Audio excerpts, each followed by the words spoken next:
ఒరిస్సాలోని ఒక స్కూల్లో జరిగిన సంఘటన దేశం మొత్తాన్ని కుదిపేసింది. అదే Mamitha Mishra rape and murder case. ఒక స్కూల్ ప్రిన్సిపల్ తన దగ్గర పనిచేసే కొన్ని వందల మంది టీచర్లని దారుణంగా అనుభవించి చంపేశాడు. అసలు ఎవరి మమితా మిశ్రా? కామంతో కళ్ళు మూసుకుపోయి కూతురు వయసున్న అమ్మాయిలతో అలా చేశాడా? హోమ్ మినిస్టర్ ఎందుకు అతన్ని కాపాడుతున్నాడు? బీజేపీ పార్టీకి ఈ హత్యతో సంబంధం ఏంటి అనే విషయాల్ని తెలుసుకోవాలనుకుంటే ఈ వీడియోని స్కిప్ చేయకుండా చివరి వరకు చూడండి. ఒడిశా కలహందీలోని మహాలింగ్లో ప్రఖ్యాత సన్షైన్ ఇంగ్లీష్ మీడియం స్కూల్ ఉంది. ఈ స్కూల్కి మంచి పేరు ప్రఖ్యాతలున్నాయి. మంచి విద్యను అందిస్తారని పేరెంట్స్ కూడా సంతృప్తిని వ్యక్తం చేస్తారు. ఫీజులు సైతం వేలల్లో వసూలు చేస్తారు. పైగా ఆ పాఠశాలకి ఆట స్థలం కూడా కావాల్సినంత ఉంది. ఇప్పుడు ఏకంగా చిన్న స్పోర్ట్స్ స్టేడియం కూడా నిర్మిస్తున్నారు నిర్వాహకులు. ఈ స్కూల్లో మమితా మెహర్ అనే ఒక యువ టీచర్ పనిచేస్తోంది. ఆమె మొదట్లో చిన్నపిల్లలకి పాఠాలు బోధించేవారు. ఆమె స్కిల్స్తో పాటు కష్టపడే తత్వం చూసి ఏకంగా హాస్టల్ వార్డెన్కి ప్రమోట్ చేశారు. అయితే ఈ ప్రమోషన్పై మమితా కూడా షాక్ అయింది. ఇది రిస్క్తో కూడుకున్న పోస్ట్, పైగా రోజుకి 18 గంటలు పనిచేయాలి, కానీ జీతం కూడా అలాగే ఇస్తారు. అయితే ఈ పోస్ట్లోకి మమితా సడన్గా ఎందుకెళ్ళిందో స్కూల్లో పనిచేసే టీచర్లందరికీ తెలుసు. కానీ పాపం ఆ విషయం మమితకే తెలియదు. తన డ్యూటీ తాను మాత్రమే చేయడం ఆమెకి తెలుసు. మరే విషయాలు పట్టించుకోదు. గాసిప్స్ కానీ బూతు విషయాలు కానీ ఏదీ కూడా మమితకి తెలియదు. చాలా సున్నితమైన నిజాయితీ గల యువతి మమిత. తన వృత్తి తాను చేస్తుంది. మంచి వ్యక్తులతో మాత్రమే కాస్త స్నేహం చేస్తుంది. ఆ స్నేహం పరిధిని కూడా దాటదు. కానీ ఆమెకి అందం ఉంది. మేకప్ వేసుకుని చీరలో వస్తే హీరోయిన్లా ఉంటుంది. ప్రతిరోజు జాగింగ్ చేసి చాలా ఫిట్గా ఉంటుంది మమిత. ఇక స్కూల్ యాజమాన్యం తనకి పెద్ద బాధ్యతను అప్పచెప్పిందనే సంతోషంతో మంచి వార్డెన్గా పనిచేయడం మొదలుపెట్టింది. ఉదయం 5 గంటలకే స్కూల్కి వెళ్ళి రాత్రి పిల్లలు పడుకున్నాకే ఇంటికి వచ్చేది. కానీ కొన్ని రోజుల తర్వాత అసిస్టెంట్ వార్డెన్తో పాటు ఆమెను కూడా హాస్టల్లోనే పడుకోవాలని ఒత్తిడి చేశారు. అయితే అది ఆమెకి నచ్చలేదు. అసలు ఈ వ్యూహం వెనుక ఎవరున్నారో స్కూల్లో చాలామందికి తెలుసు. అతనే sunshine school managing committee president Govind Sahu. ఇతన్ని రస్కరాజా అని స్కూల్లోని సిబ్బంది రహస్యంగా వెటకారంగా పిలుచుకుంటూ ఉంటారు. ఈయన స్కూల్లో పనిచేసే లేడీ టీచర్లపై కన్నేస్తాడు. తన దారిలో ఎవరొస్తారో చూస్తాడు. వారి మాటల్ని బట్టి ఎవరిని గోకచ్చు, ఎవరిని గోక్కూడదని లెక్కలేసుకుంటాడు. అలా ఒక్కొక్కరిని పార్టీ పేరుతోనో లేదంటే జీతం పెంచుతానో అందమైన లేడీ టీచర్లని స్కూల్లోనే ఉన్న తన స్పెషల్ రూమ్కి పిలిపించుకుంటాడు. తన దారిలో వచ్చేవారితో స్కూల్లోని తన ఆఫీస్ గదిలోనే సరసాలాడి శృంగారం జరుపుతూ ఉంటాడు. ఇతని చేష్టలు తెలియ కొత్తవారు వస్తూ ఉంటారు. ఇక డబ్బు కోసం, జీతం కోసమే కాదు, ఎంజాయ్ చేద్దామనుకునే లేడీ టీచర్లు ఇతని స్టేటస్ చూసి పడిపోతూ ఉంటారు. దీంతో తన బెడ్ మీదకి వచ్చే టీచర్లకి స్పెషల్ ట్రీట్మెంట్ ఉంటుంది. మరికొంతమంది టీచర్లు సరిగ్గా డ్యూటీ చేయకుండా ఎక్కువ జీతాలు తీసుకుంటూ ఉంటారు. మరికొంతమంది ఆత్మాభిమానంతో బ్రతికే టీచర్లు కూడా ఉంటారు. వాళ్ళ మాట తీరు చూస్తే గోవింద్ చాలా దూరంగా ఉంటాడు. ఎందుకంటే చెప్పుతో కొట్టినా కొడతారనేది అతనికి తెలుసు. అయితే ఏ లేడీ టీచరే ఏ టైపో తెలుసుకునేందుకు 2 అసిస్టెంట్లను రంగంలోకి దించుతాడు. వాళ్ళు కొత్తగా వచ్చిన లేడీ టీచర్ల దగ్గరికి వెళ్ళి ఎంజీ గారు మిమ్మల్ని రమ్మంటున్నారంటూ టీచర్లతో మాట్లాడిస్తారు. వారు మాట్లాడే తీరును బట్టి స్ట్రిక్ట్గా ఉన్న మహిళా టీచర్ల జోలికి వెళ్ళడు గోవింద్. అలాంటి స్ట్రిక్ట్ టీచరే ఈ మమిత. ఆమె దగ్గర అందం, అనుకో, నిజాయితీ అన్నీ ఉన్నాయి. మధ్యతరగతి కుటుంబం నుంచి వచ్చినా ఉద్యోగం కోసం ప్రాణమిచ్చే మనిషి. పైగా పెళ్లి కాలేదు. అందుకే చిన్న వయసులోనే కష్టపడి కార్పొరేట్ స్కూల్లో జాబ్ కొట్టే వరకే ఎదిగింది. కానీ గోవింద్ సాహుకి పోయే కాలం వచ్చిందో లేదంటే కామపిచ్చి పెరిగిందో కానీ మమిత మీద కన్నేశాడు. ఆ విషయం పాపం ఆమెకి తెలీదు. ఎన్నిసార్లు గోవింద్ ఆమెతో చనువుగా మాట్లాడినా మమిత ప్రొఫెషనల్గా సమాధానం ఇచ్చి వెళ్ళిపోయేది. మమిత ప్రవర్తనతో ఖచ్చితంగా ఆమె ఇంకా కన్నేనని గోవింద్ బలంగా నమ్మేశాడు. అందుకే హాస్టల్లో ఉంచి చీకటి పడే వరకు స్కూల్లోనే ఉండమని తన గదికి పిలిపించుకున్నా సరే అతను అడిగిన ప్రశ్నలకి నిమిషంలో సమాధానం చెప్పి వెళ్ళిపోయేది. బాస్ గానీ గోవింద్ని చూసేది. కానీ ఈ కామ పిశాచికి మమితను అనుభవించాలనే కోరిక రోజురోజుకి పెరిగిపోతుంది. మమిత లాంటి కన్యను అనుభవించాలనుకున్నాడు. ఇతనికి సొంత తమ్ముడున్నాడు. అతను కూడా జూనియర్ కామ పిశాచి. అన్న కోసం టీచర్లతో మాట్లాడి శృంగారం కోసం పంపిస్తూ ఉంటాడు. ఛాన్స్ ఉంటే తాను అనుభవిస్తాడు. ఈడో రకం, ఆడో రకం. అయితే ఈ గ్యాప్లో మమితతో చనువు తీసుకొని మాట్లాడాడు గోవింద్ సాహు తమ్ముడు. వెంటనే మరో ఆలోచన లేకుండా బాస్ అయితే స్కూల్ వరకే, నాతో సరిగ్గా మాట్లాడడం నేర్చుకో, లేదంటే నేను నేర్పిస్తాను అని రెబెల్గా సమాధానం ఇచ్చింది మమిత. దీంతో ఎండి తమ్ముడు సుసుబోసుకున్నాడు. ఇదే విషయాన్ని తన అన్నకు కూడా చెప్పాడు. నీకెంత కావాలన్నా సరే మమిత దొరకదు, ఆమెను వదిలే, నీకు కావాల్సినంత మంది టీచర్లు ఎప్పుడు పిలిస్తే అప్పుడు వస్తారు కదా అన్నాడు. అయితే కొంతమంది టీచర్లు ఈ స్కూల్లో పని చేయకుండా వేరే స్కూల్లో పనిచేస్తూ గోవింద్తో అక్రమ సంబంధం కొనసాగించేవారు. ఎందుకంటే బయట ఉండి చేస్తే పరువు నిలబడుతుంది అనేది వారి ఆలోచన. కానీ ప్రతిసారి కొత్త బ్యూటీతో ఎంజాయ్ చేయాలనేది అతనికి పిచ్చి. తాను ఏ వృత్తిలో ఉన్నాననే విషయం కూడా మర్చిపోయాడు గోవింద్. ఇక మమిత ఎండి తమ్ముడి మాటల తర్వాత తాను హాస్టల్లో పనిచేయనని చెప్పి మళ్లీ టీచర్గా పనిచేయడం మొదలుపెట్టింది. ఇక మమితను బలవంతం చేసైనా అనుభవించాలని ప్లాన్ చేశాడు గోవింద్. అటెండర్గా పనిచేసి తన అసిస్టెంట్తో కలిసి మమితను పిలిపించి అనుభవించాలనుకున్నాడు. ఆ తర్వాత ₹1,00,000 మొహాన కొడితే తీసుకుని వెళ్ళిపోతుందని చీప్గా ఆలోచించాడు. కానీ మమిత క్యారెక్టర్ కోసం ప్రాణాలిచ్చే టైపు. ₹1,00,00,000 ఇచ్చినా సరే గోవింద్ దగ్గరికి వెళ్ళదు. ఇది తెలియకుండా ఒక మహిళా క్యారెక్టర్ని తక్కువ అంచనా వేశాడు గోవింద్.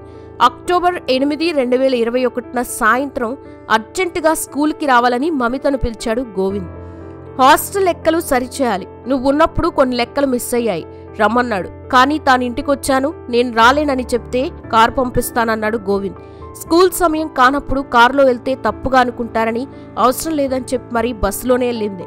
తన ఇంటి నుంచి స్కూల్కి వెళ్ళైతే కేవలం 8 కిలోమీటర్ల దూరం.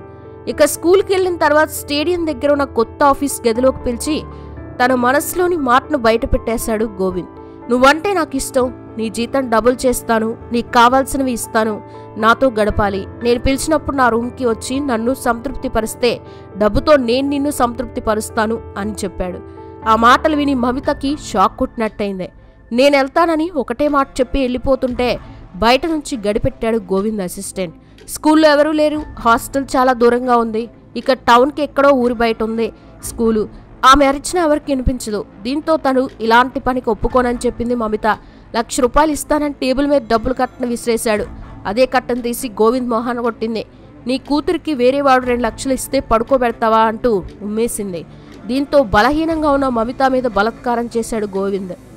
ఆమె మీద రాత్రి వరకు 3 సార్లు అత్యాచారం చేశాడు. ఆ తర్వాత తనని వదిలేయాలని వేడుకుంది. కానీ మమితను ప్రాణాలతో వదిలేస్తే మరుసటి రోజే అతన్ని అందరి ముందు చెప్పుతో కొట్టి కేసు పెడుతుందని అతనికి తెలుసు. దీంతో మమిత ఛాతి మీద కూర్చొని నోరు ముక్కు గట్టిగా నొక్కి చంపేశాడు దుర్మార్గుడు. ఆ తర్వాత తన అసిస్టెంట్ సాయంతో స్టేడియం తవ్వకాల్లోనే గొయ్య తీసి అందులో పడేశాడు. తనకు కావాల్సింది దొరుకుంటే బలవంతంగానైనా లాక్కుంటానని సంతృప్తి చెందాడు. ఆ తర్వాత అసిస్టెంట్కి 10,000 ఇచ్చి ఇంటికెళ్ళిపోమని చెప్పాడు గోవింద్. ఇక ఆ తర్వాత అంటే అక్టోబర్ 8 సాయంత్రం స్కూల్కి వెళ్ళిన అమ్మాయి తిరిగి రాకపోవడంతో ఆమె తల్లిదండ్రులు కంగారు పడ్డారు. స్కూల్కి ఫోన్ చేస్తే ఎవరు సమాధానం ఇవ్వలేదు. దీంతో ఆమె స్నేహితులకి ఫోన్ చేశారు. ఎక్కడ సమాచారం దొరకలేదు. పోలీసులకి ఫిర్యాదు చేశారు మమిత పేరెంట్స్. అయితే పోలీసులు మిస్సింగ్ కేసు నమోదు చేశారు. మమిత కోసం వెతకటం మొదలుపెట్టారు. ఎవరితోనైనా లేచిపోయి ఉంటుందని మొదట భావించారు పోలీసులు. చివరిగా స్కూల్ను ఎండీ నుంచి ఆమెకి కాల్ రావడంతో అతన్ని విచారించారు. కానీ గోవింద్ మాత్రం తనకేం తెలియదని చెప్పాడు. స్కూల్కి రమ్మని చెప్పిన మాట వాస్తవమే, కానీ గంటసేపు ఎదురు చూసి ఇంటికెళ్లాలని చెప్పాడు గోవింద్. ఇక చివరిగా బస్సులో ఆమె ఫ్రెండ్ ఆమెను చూసినట్లు విచారణలో తేలింది. మమిత మిస్సింగ్ కేసులో పోలీసుల నిర్లక్ష్యం కూడా చాలా కొట్టొచ్చినట్టుగా కనిపించింది. మరోసారి స్కూల్ నుండి గోవింద్ మీద అనుమానం ఉందని ఆమె తల్లిదండ్రులు ఫిర్యాదు చేశారు. ఇటు పోలీసులకు కూడా గోవింద్ ఒక రస్కరాజా అని విచారణలో తేలింది. కొంతమంది టీచర్లు ఆ పోలీసులకి అతని క్యారెక్టర్ గురించి చెప్పారు. అతను కామ పిచాచి అని, లేడీ టీచర్లని తన బుట్లో వేసుకునేందుకు ఎంతకైనా తెగిస్తాడని చెప్పారు. దీంతో పోలీసులు స్కూల్ ఆవరణ మొత్తం వెతికారు.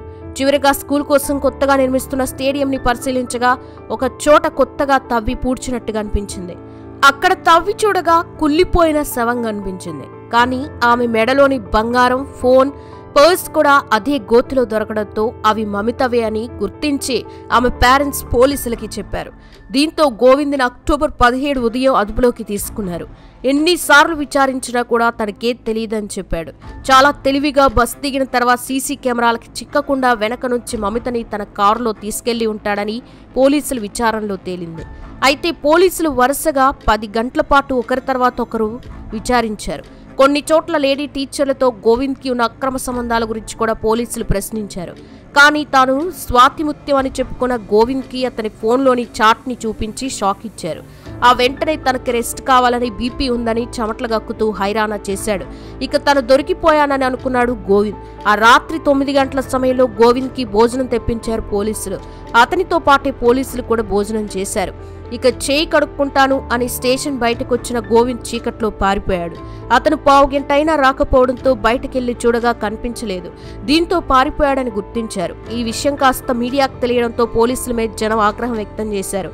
ఇక ఆసక్తికరమైన విషయం ఏంటంటే అదే రోజు గోవింద్ తమ్ముడు ఒక టీచర్తో బూతులు మాట్లాడుతున్న ఆడియో క్లిప్ కూడా సోషల్ మీడియాలో వైరల్ అయింది. మళ్ళీ అదే రోజు గోవింద్ తమ్ముడు ఒక టీచర్ని తన అన్నతో శృంగారం నడపాలని ఒత్తిడి చేస్తున్న ఆడియో కూడా బయటకు వచ్చేసింది. దాంతో జనాగ్రహం మరింత రేగింది. ఇక మరోపక్క గోవింద్ సాహుతో హోంశాఖ సహాయ మంత్రి దివ్యాశంకర్ మిశ్రా దిగిన ఫోటోలు మీడియాలో కనిపించాయి. అయితే అంతే, ఆ మరుసటి రోజే మంత్రి ఇంటి ముందు విద్యార్థులు, కాంగ్రెస్ కార్యకర్తలు, బీజేపీ నేతలు ధర్నాకి దిగారు. కొంతమంది విద్యార్థులు మంత్రి ఇంటిపై కోడి గుడ్లతో దాడి చేశారు. మమిత అత్యాచారం, హత్య వెనుక మినిస్టర్ హస్తం ఉందని ఆరోపించారు. దీంతో ఫోటోలు దిగినంత మాత్రాన సంబంధం ఉన్నట్టా అని అధికార ప్రతిపక్ష పార్టీల నేతలు మధ్య హోరాహోరీ మాటల యుద్ధం జరిగింది. హోంమంత్రి మిశ్రా ఆదేశాలతోనే పోలీసులు రాత్రి సమయంలో గోవింద్ వదిలేశారని, ఆ తర్వాత పారిపోయాడని కబుర్లు చెబుతున్నారని ప్రతిపక్షాలు విమర్శించాయి. మరోవైపు సామాన్య జనం కూడా పోలీసుల నిర్లక్ష్యాన్ని సోషల్ మీడియాలో ఏకిపారేశారు.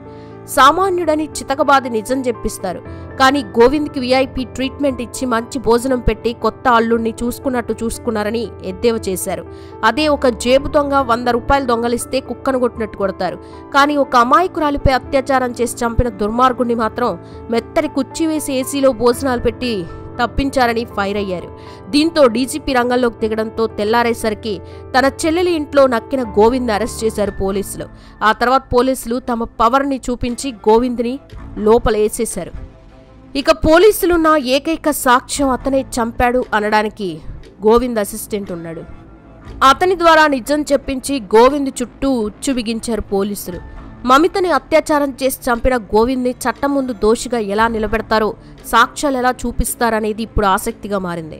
మరి ఇలాంటి దుర్మార్గుడికి ఎలాంటి శిక్ష పడాలి మీరనుకుంటున్నారు? మీ అభిప్రాయాన్ని కామెంట్స్ రూపంలో చెప్పండి.